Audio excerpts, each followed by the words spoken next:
Психолошка помош и поддршка апсолутно веднаш да се побара.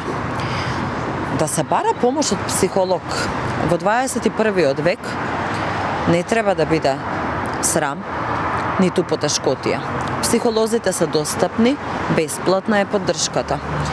Тоа е само показател дека сме свесни, дека имаме потреба за помош, затоа што неопходно е тие деца да се следат. Во тие категории на деца имаме деца кои што постојано плачат, кои што се себе обвинуваат, но од друга страна имаме деца кои што постојано молчат. Имаме деца кои што не можат да спијат или кога ќе заспијат имаат кошмари. Имаме деца кои што е неопходно родителите првенствено да ги следат во домот, бидејќи им се јавуваат и одредени физички симптоми кои се последица на психолошките промени: тахикардија, срцебиење, забрзана работа на срцето, потешкотии во дишењето, анксиозност, панични напади.